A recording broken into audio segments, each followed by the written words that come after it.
Okay. Good morning to all of you. Very nice to see you here.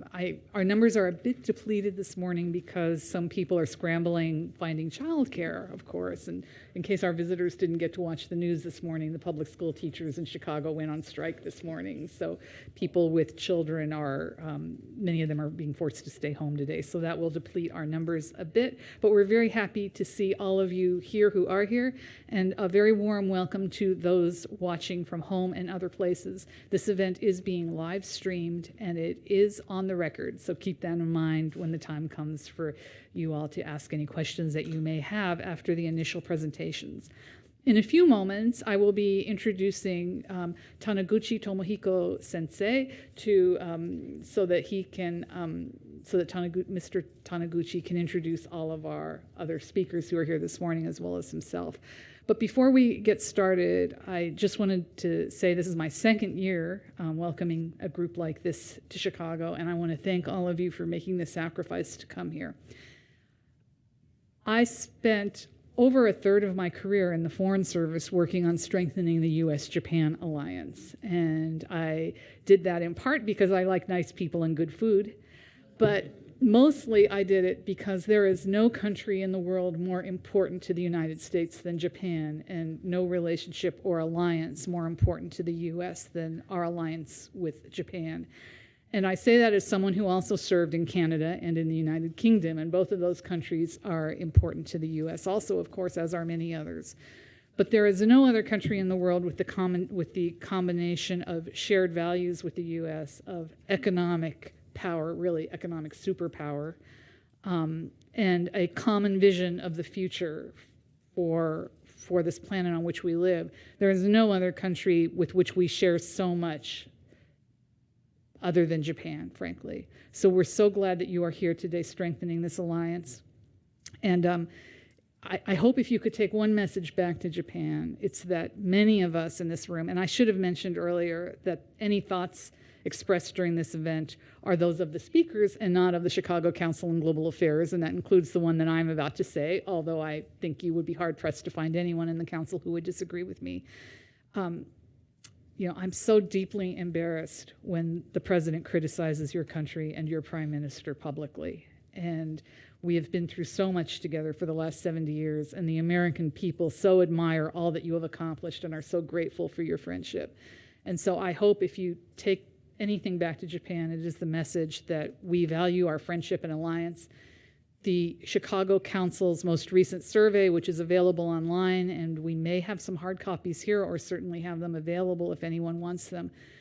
That survey makes it very clear that the vast supermajority of American people value the alliance and are committed to all that that alliance represents and to upholding our side of it. So I hope that you can take that message back to Japan with you. So thank you very much for being here. And now the plan is that each of our speakers today, and unfortunately one of our visitors is under the weather. They just arrived last night, and so I'm very sorry that Kuroda-san is not going to be able to present today, but our other speakers, we're looking forward to hearing what they have to say, and then we will be open for questions at the conclusion of their remarks. And so it's now my deep honor to introduce to you Taniguchi Tomohiko Sensei. Taniguchi-san had a long, wonderful career with Nikkei, correct? With the Nikkei magazine as a journalist. He then moved into the foreign ministry as the English language spokesman for the foreign ministry, as well as working on various matters of import to economics and other issues, and now has moved to the Prime Minister's office, where he is an advisor to the cabinet of Prime Minister Abe Shinzo. See, I got the memo about reversing your names. I hope that you can appreciate that. There's an effort in Japan, at least at the high levels, to have English speakers use last names first, as is done in Japanese. So I'm doing my best to break myself of a long habit. But we're very happy to have all of you here. And now I will let you, Mr. Taniguchi, introduce the rest of your colleagues. Thank you, Cecil, if I may call you that way. Please. Right. The small delegation that you're now looking at is the 25th such delegation that the Japanese Prime Minister Office has been sending to the United States by using a small chunk of taxpayers' money if you think about running a full-page ad on, let's say, New York Times, we could send 3 or 4 delegations like this to the grassroots communities in the United States. To touch the grassroots communities in the United States is what this program is all about. Sometimes it is important, despite all these rich connections that Cecil mentioned between the United States and Japan, Japanese soft power has been conveyed through mostly Pokemon and other sorts of pop culture phenomena. But soft power is embodied by people like us. So this is to bring us to the discussion rooms and perhaps living rooms in the United States. This group has been extremely lucky because we have a seasoned diplomat who is now out of foreign service temporarily, heading a similar institution like this, Japan Institute of International Affairs. And Akira Sakano, remember her name. In 10, 20 years' time, she is going to be a giant. She's already a champion, a proud daughter of Japan, heading the Davos World Economic Forum this year by co-chairing with Al Gore and others on waste management. She is experimenting how to reduce waste. But one request I have to make to these members of my colleagues, my delegation, is to make your presentation as short as possible. You know the reason why? I have my own presentation to make. That's it. Thank you. I neglected to welcome the new Consul General from Japan to Chicago, Okada Kenichi. Okada-san, you are very welcome to Chicago, and we look forward to working with you during your tour here. So thank you very much. Okay, who's first? Okay, Nakayama-san, please. Well, thank you, Chair, for the introduction. And today I'm under tremendous pressure again from the leader of the delegation to finish as quickly as possible. Today I would like to talk about Japan and its relation with China. And as you know, Japan and China have a long history of association that stretches more than 1,500 years. But I do not intend to give you a history lecture today. Instead, let's move on to the public service. I always have difficulty with this. Okay. This is the only the public survey, U.S. public survey on China. I guess that your institute has better ones, but permit me using this. It depicts a trend of American people's sentiment toward China in the period from 1979 to until today.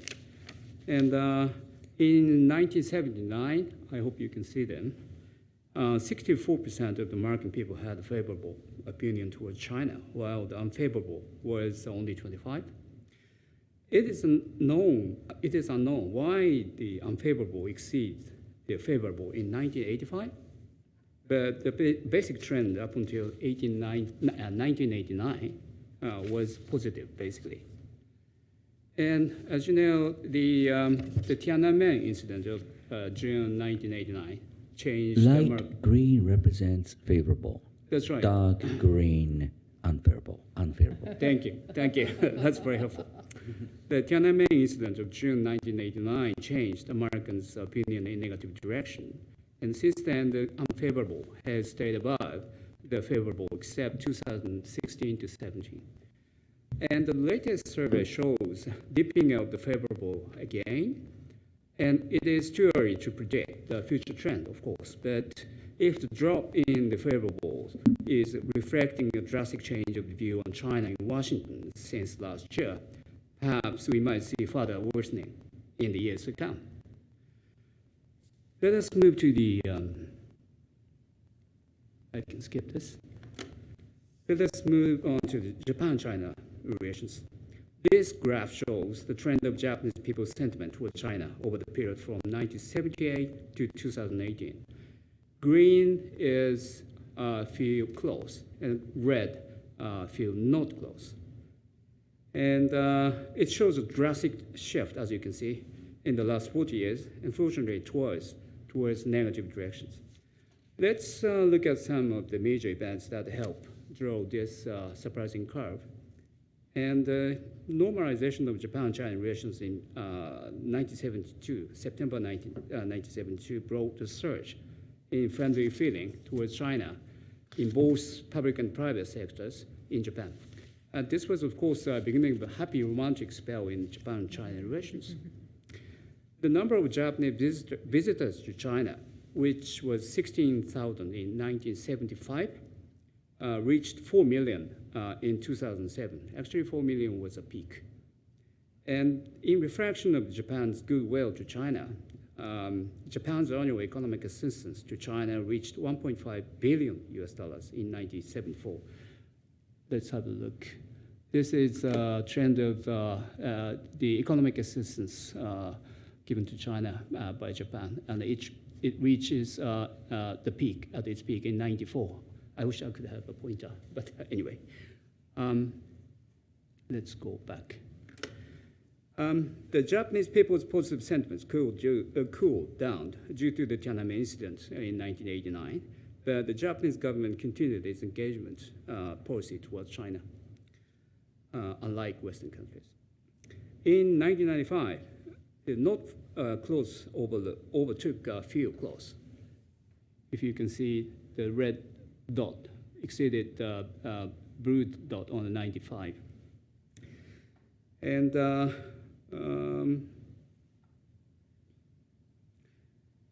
this is chiefly because China conducted a series of underground nuclear tests.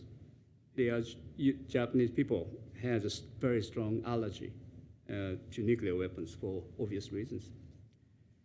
And for the next 10 years, both feel close and not close hovered around at 50%.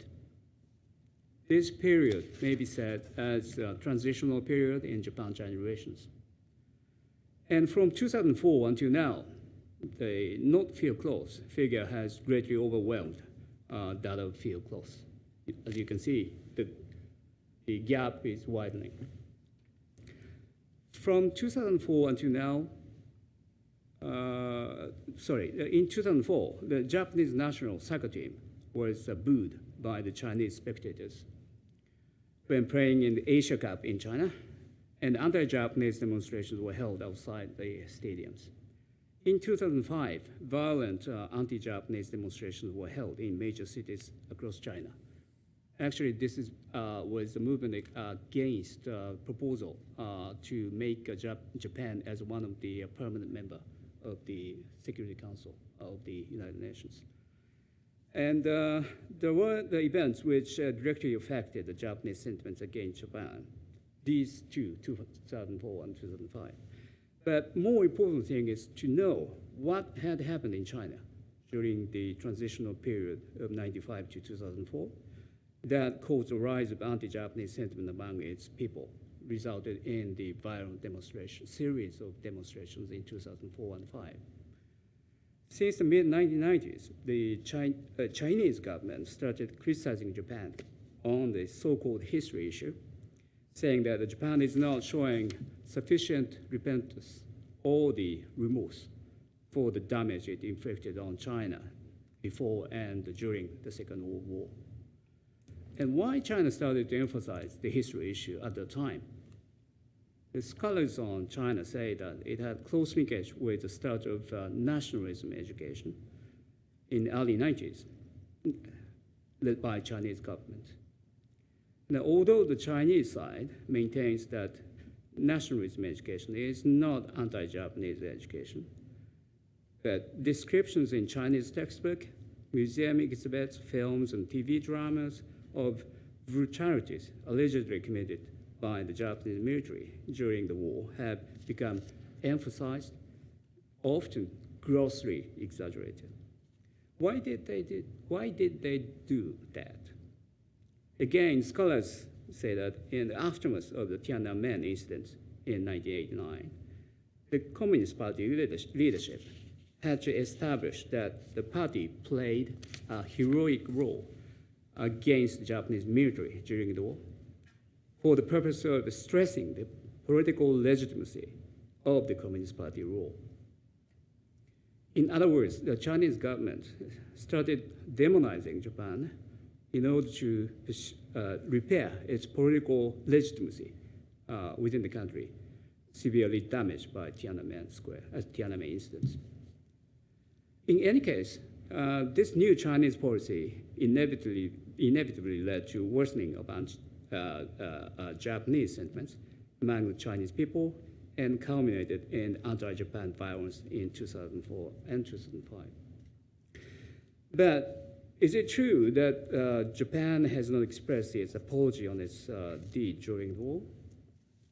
The fact is that the government of Japan has repeatedly expressed its official apology, saying that it deeply regrets how the country's action during the war had caused damage to China, and that this would never be repeated.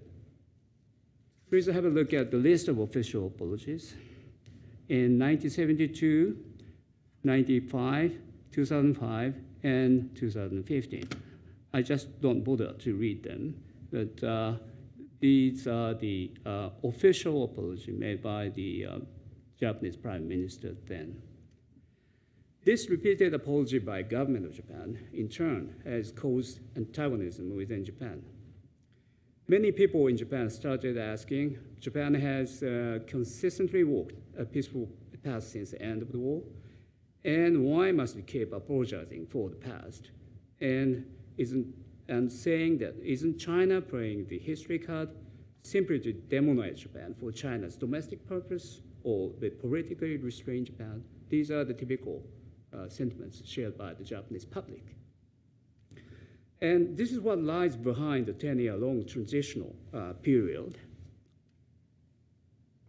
You remember, we have this 10-year transitional period and drastic worsening of Japanese public perception on China since 2004. And this is number one, first half of my presentation. And there is actually another source of attention since 2010. That is a territorial issue over the islands called Senkaku in East China Sea. I hope it comes.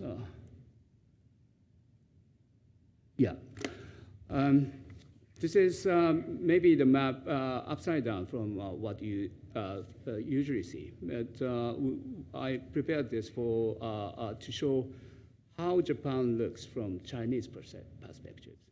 And well, without the pointer, it's very difficult. But just next to the left-hand side of Taiwan, I hope you can spot Taiwan. There is the Senkaku Islands. Historically, while Japan established its claim on the islands, the Senkaku Islands, in 1895, and China started claiming sovereignty over the islands only in 1970. And however, China did not take any physical means, like sending vessels in water near the islands, until 2008. But in 2010, anti-Japanese demonstrations and riots broke again when a captain of Chinese fishing boat that intruded the Japanese territorial waters of the Senkaku Islands was arrested after he deliberately crashed his boat into the Japanese Coast Guard patrol vessels of the Senkaku. In 2012, anti-Japanese demonstrations erupted yet again in China in relation to the purchase of one of the islands by the Japanese government from a private owner. Of course, the private owner was a Japanese. The Chinese government reacted angrily to that, and thereafter, intrusion by Chinese ships and aircraft into Japanese territorial waters and airspace greatly intensified. Please have a look at this. The red bar depicts the number of intrusions by the Chinese official vessels into the waters surrounding Senkaku Islands. You can see the dramatic increase since 2010, I think. No, 2012, when the Japanese government purchased one of the islands from the private owner. In order to understand what has been happening, we first have to see how China has expanded its military might. It's a very familiar figure, and China's defense budget expenditure became 15 times larger in the last 20 years, and the Chinese military is now the second largest in the world. And then we have to go back to the map. Oop. How does Japan look like in this map? It stretches from the northernmost Hokkaido, that's far left, on the far left, to the southernmost Sakishima Islands, just left-hand side of Taiwan, which located just east of the Taiwan. And from the perspective of the Chinese military, they have the ports in the Qingdao and what's the other one? Ningbo, yes, Ningbo. Japanese archipelago constitute a gigantic barrier blocking their access to the Pacific Ocean, where they now aim to establish a sphere of influence. The Senkaku Islands locate just at the entry point of the straits between the islands of Miyako and Okinawa, which the Chinese military ships, submarines, and the aircraft use in passage to the Pacific. I wish I really could have a picture, but there is a wide gap between Okinawa Island and Miyako Island, just southeast of the Senkaku Islands. And China started to sending vessels in late 2000s when they realized the strategic importance of the islands for their expanded military posture. Essentially, because of this strategic importance, China maintains its totally ungrounded claim on the islands and keeps sending its ships and aircraft. In any case, since 2012, the Chinese side suspended all the summit and the ministerial meetings with Japan for over 2 years, despite repeated offer from the Japanese side to have a meeting. Although exchange at the political level have gradually been resumed since November 2014, intrusions by the Chinese vessels and aircraft have been continuing until today. Let's go back to this graph. Up until today, the intrusion is continuing. And it is important to note that this Chinese behavior against Japan is not an isolated case. China has been taking more aggressive behavior in South China Sea by illegally building military facilities in the contested areas. And China's aggressive attitude in East China Sea, together with this military buildup, is one of the main reasons why the Japanese people's perception on China remains very negative today. Now you have learned the background of the trend of Japan-China relationship. Especially on the trend of people's perception. And basically, this is end of my presentation based on this PowerPoint, but I just wanted to add one more point. That recently, we have actually the rush of visitors from Chinese government and the think tanks. I don't know why they are flooding Japanese think tanks with this visit, but they are all complaining, of course, about the US-China trade war and seeking some advice from the Japanese experts who experienced the Japan-US trade friction in 1980s and 90s. At the same time, the Chinese visitors, without exception, emphasize the importance of further strengthening of the Japan-China relations. With prospect of President Xi Jinping's visit to Japan scheduled next spring. Every time I hear their wish, I show this graph and tell them, both Japanese government and people recognize the importance of the Japan-China relationship and hope our bilateral relations be further strengthened. But however, the sustainable development of the bilateral relations would not be feasible unless the Japanese people's negative sentiment against China is improved. Then the Chinese friends say, without exception, that the Japanese government should give guidance to the Japanese press so that the people's sentiment be improved. It's typical Chinese thinking. In reply, I always say the following: Japan, unlike yours, is a country of free press, and the government is not able nor willing to control the people's opinion. Maybe the best way to improve the Japanese people's sentiment is that the Chinese side would take necessary steps to eliminate cause of the Japan's people's negative sentiments against China, which I elaborated in my presentation. This is the end of my story today, and based on Japan's turbulent experience vis-a-vis China in the last 40 years, I would like to keep monitoring with keen interest the trend of the US public survey on China in the years to come. Thank you very much. Cecil and people in the floor must have a lot of questions to ask, but keep them a little bit longer because we have a dramatically different presentation, which is about environment.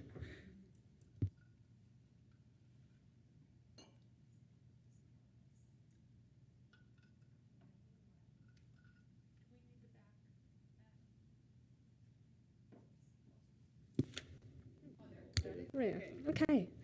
So good morning, everyone, and I highly appreciate your interest towards our country for spending your morning here. To understand our country, I must say that, of course, you need to look at Tokyo or how the relationship of this country with the other countries, but at the same time, I recommend you to also look at the rural area, which is still the majority of our countries. More than half of the land is still covered by the forest, and that's where I'm living right now. So today I'll share a bit short story about a very small village called Kamikatsu, which lies in the Shikoku Island, which is one of the 4 main islands in Japan. I started living in this place like 5 years ago for only one purpose: to create the best case practices of the sustainable community so that everyone in the world can believe that it's possible to live sustainably. And yes, it's happening. That lots of people actually from all over the world visit us to learn how we can start the same in their own communities, because we are now known as the first zero waste community in Japan, or the municipal government in Japan.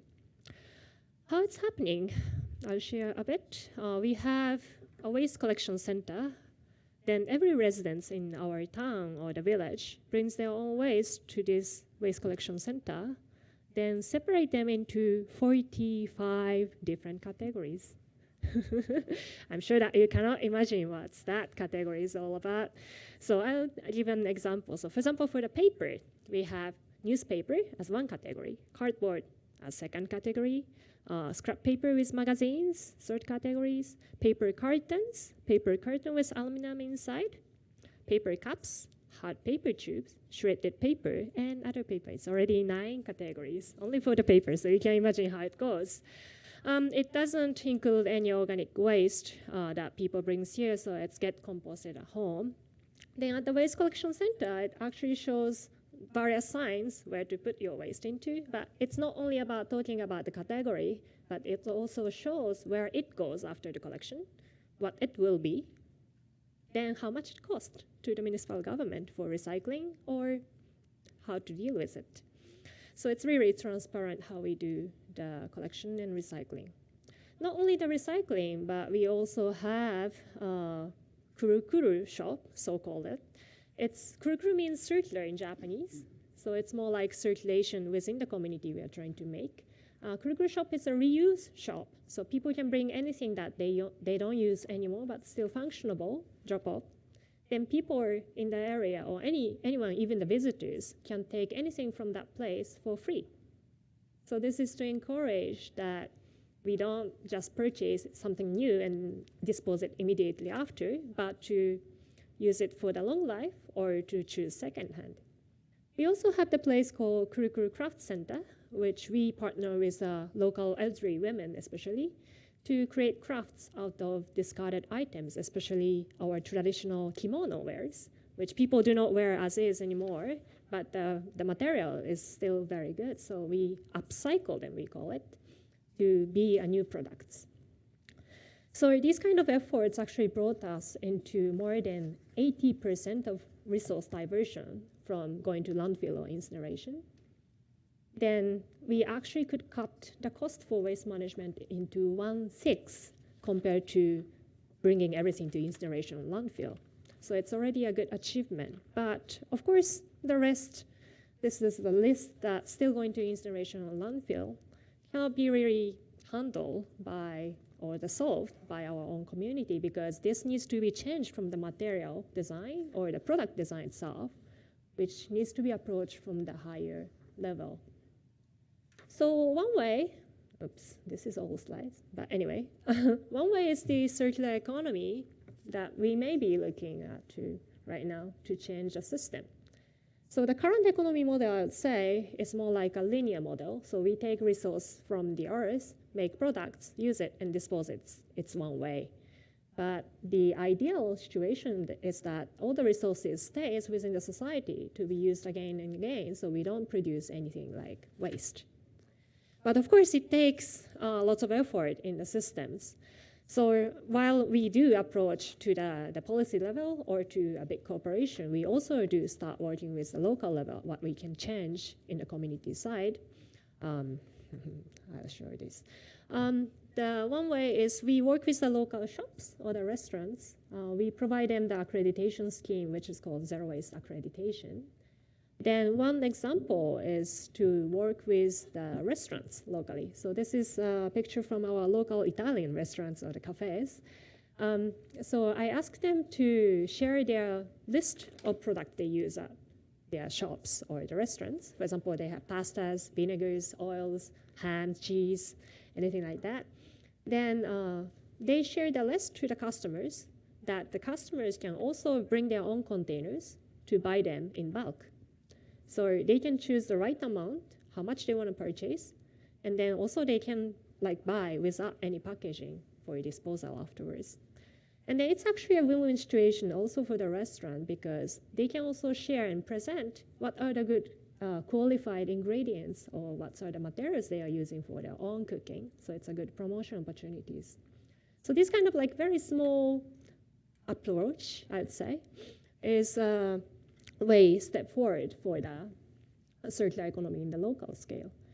At the same time, oops, it doesn't have the picture, but anyway, at the same time, also the waste collection itself functions right now quite interestingly because elderly population in our society enjoy coming to the waste collection center. Why? Because they can talk with others. Because every resident brings their waste here, so everyone comes here. So they can meet with the other community members, also talk with the ground staff, because they are lonely at home in our age society. So actually the community space is what waste collection center is right now. Then this kind of thing happens also because we do quite unique separation system for the waste, because you may not want to stay around waste for a long time because it smells. But in our waste collection center, it doesn't, because we do separate wet or organic waste from the rest. Then if you don't have that organic waste around, then it doesn't smell. So this kind of very simple approach can actually make a quite unique difference in the society. So I'm here not to tell you that you should separate waste into 45 categories, but I'm here to ask you to think out of the box that how we can make small change that might influence the various good ways within the society. Then you say it takes a village to make a difference, but there is actually a village who made a difference. So why can't we start to do a small change today? So thank you very much. That's it. Have any of you, while you're finding your slideshow, have any of you lived in Japan recently? So Oh, yeah? just to add, it's actually not so hard to recycle in Japan because they have gone out of their way to make it easy. So when you want to recycle your bottle, the label is really easy to remove, right? Because it's perforated, and the label goes in one bin and the bottle goes in another bin.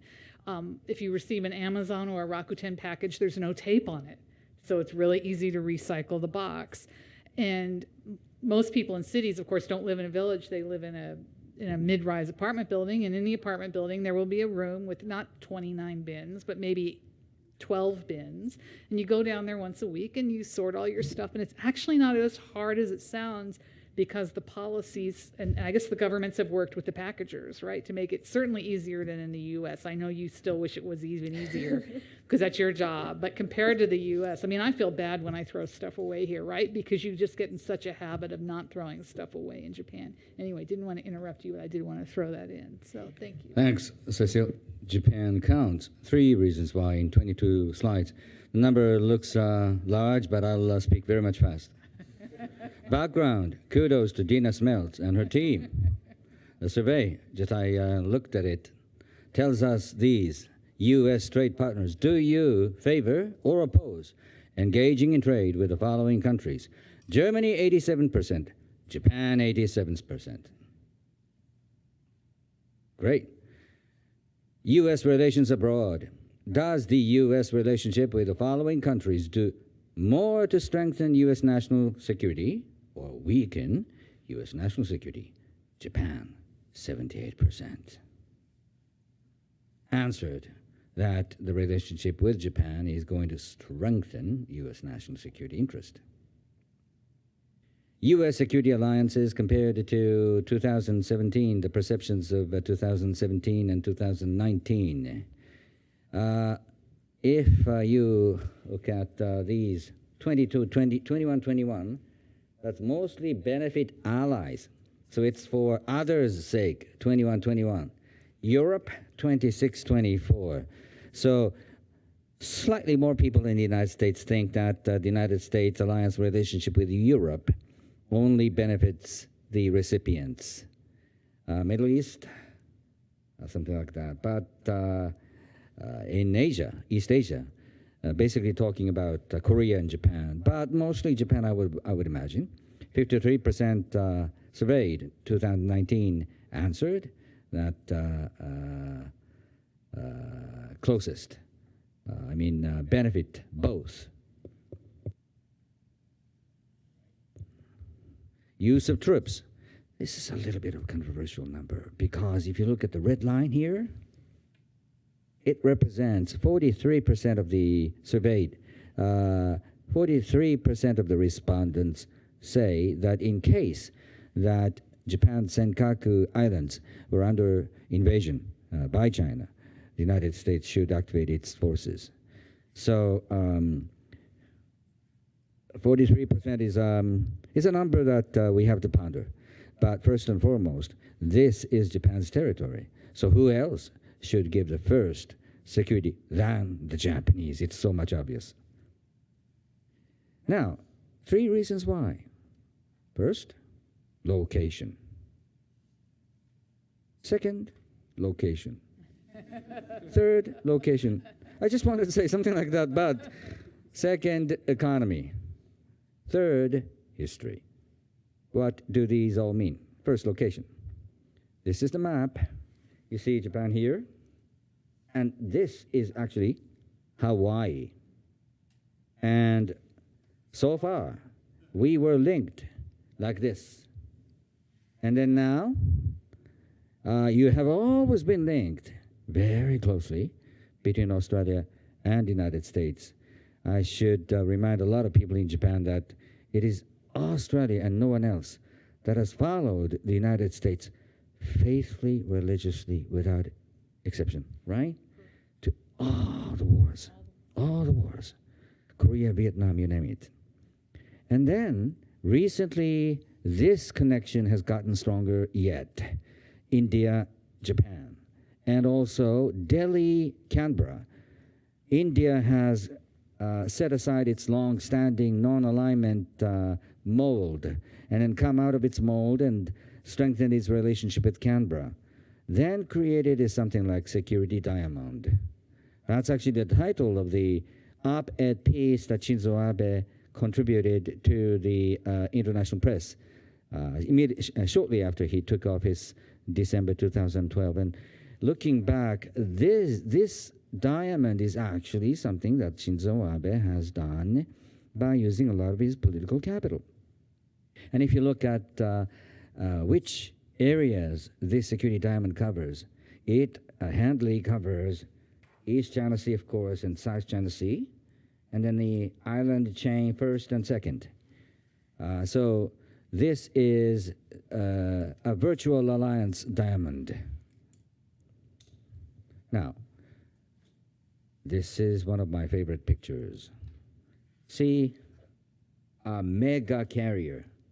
Now it's called Ron Reagan. We had many other carriers, but it's a nuclear-powered mega carrier of Ronald Reagan, and it's battle group there.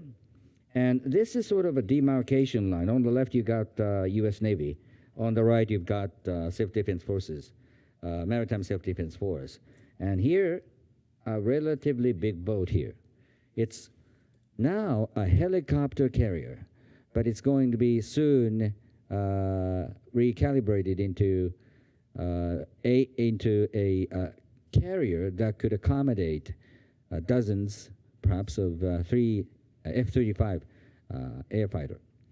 So this is a symbolic picture of combined power of deterrence that the U.S. Navy and the Japanese Maritime Self-Defense Force project. This is not a military intelligence picture. This is just a Google Earth picture. Chinese can very much easily look at this picture. And this is Indian Ocean. Let me just a little bit tell you which is what. Here is Cocos Island. And then here is, my apologies, this is very small, Christmas Island.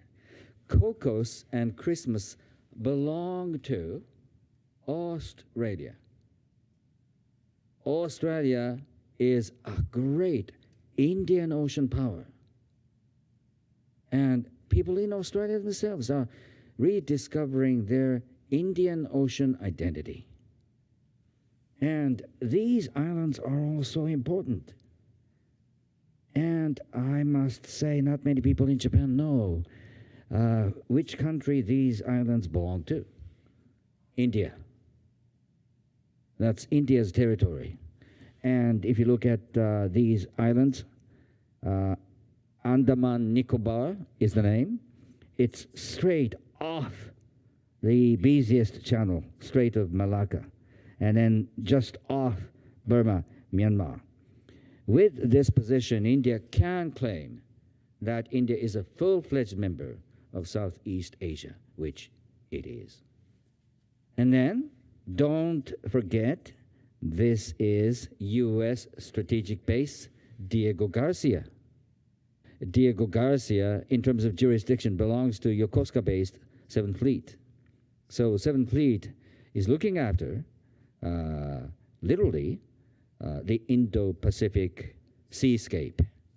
And Indian Ocean, as many people argue now, is going to be an industrial highway for the 21st century. India thus will gain strategic salience, and so will Australia, Japan, and also Singapore.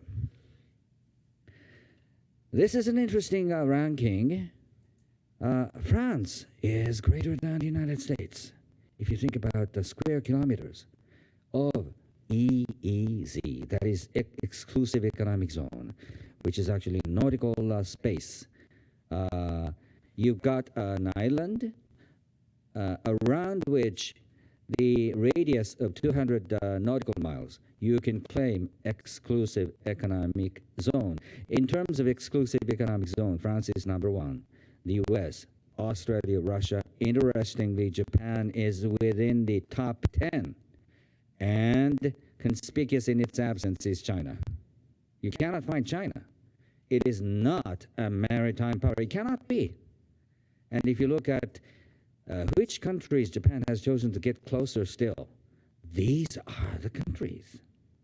These are the countries that Japan's diplomacy has done a lot to bring itself closer to. That makes a lot of sense for me. Economy. Tokyo metropolitan area.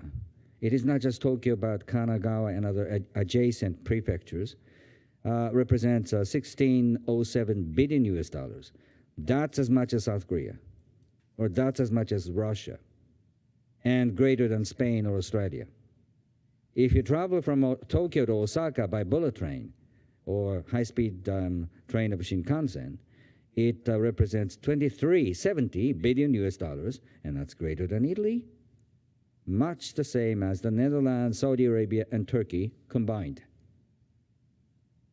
Yes, China is much bigger than Japan, but Japan is still an awesome economic power, if I may say so.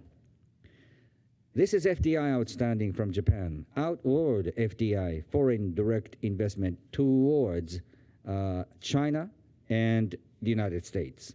China, blue line, US, red line, orange line.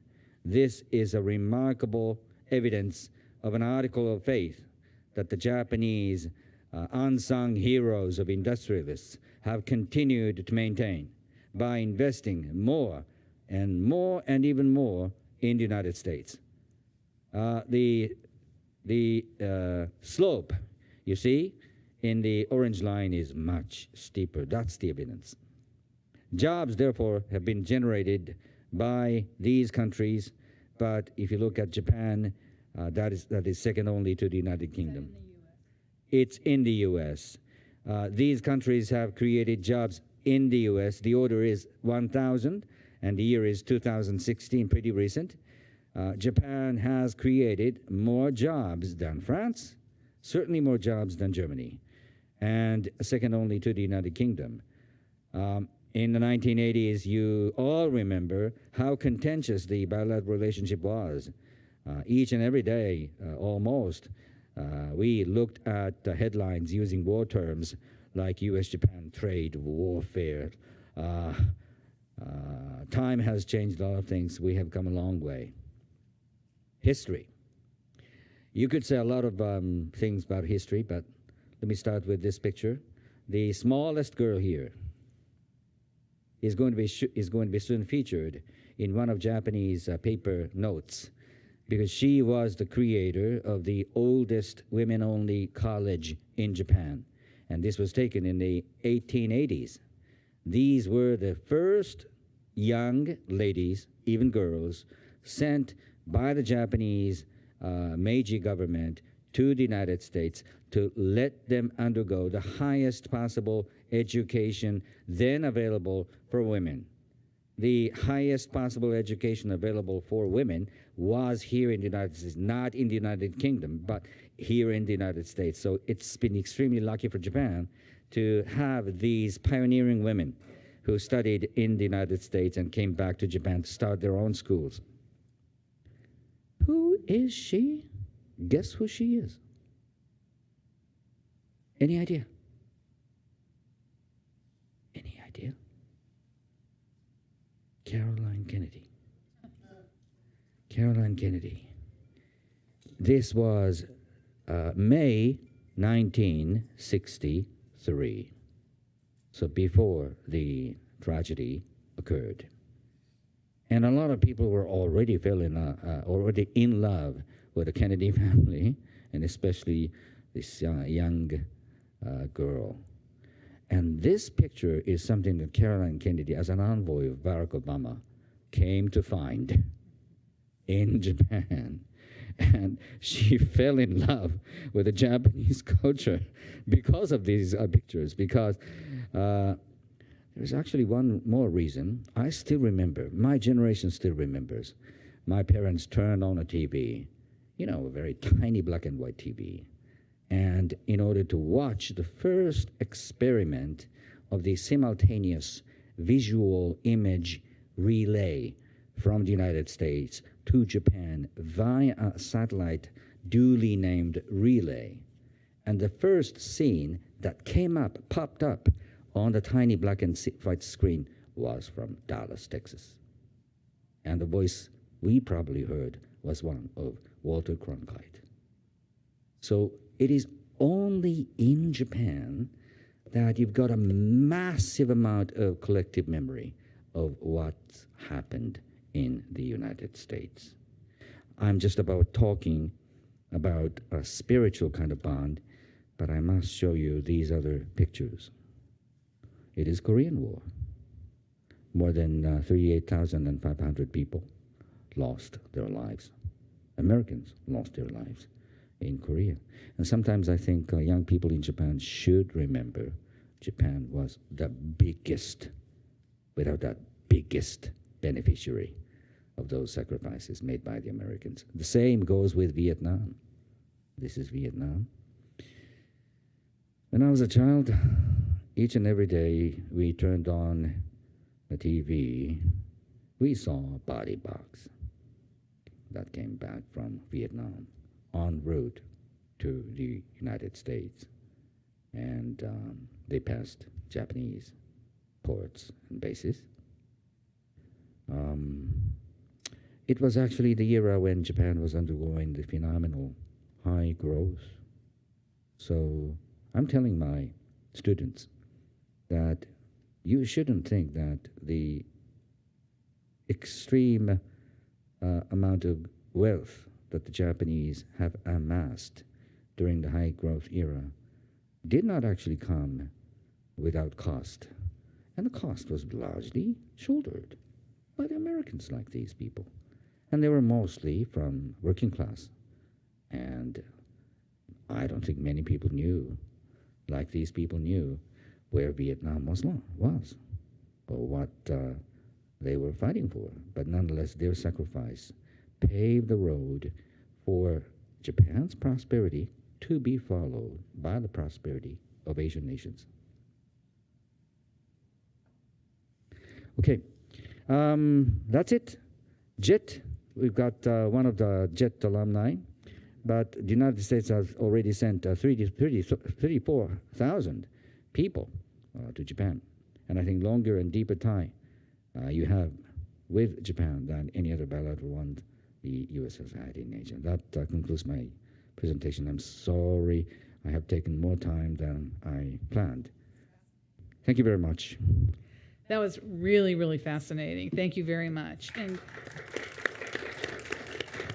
if we want the slides for any of these, if people ask for the slides, can they receive them somehow, perhaps from the consulate, or Yes. or perhaps we can we can let people know where to find them. That would be wonderful. All right, does anyone have the world's shortest question? Yes. Oh, microphone, because we're live streaming. How is Japan developing its relationship with India and Australia now, but especially India? What is it doing to enhance that relationship? 90 seconds. India has been one of the single biggest recipient of Japanese official developmental assistance, that's one. And then Japan and India are jointly creating high-speed connection, high-speed rail, and industrial corridor, that's what's called, is jointly developed. And behind all these is actually a spiritual bond. I mean, there are actually many, many commonalities between the Japanese culture and Hindi culture.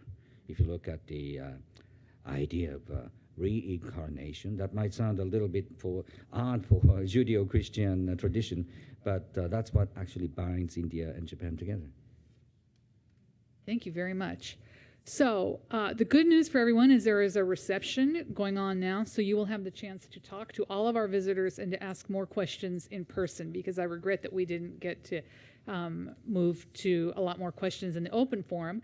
The reception's right there. Is that right, Matt? So please just move right into this next room here. and have a little bit of an early lunch or some snacks and speak with our visitors who are here because they want to meet you and hear your questions and hear your comments.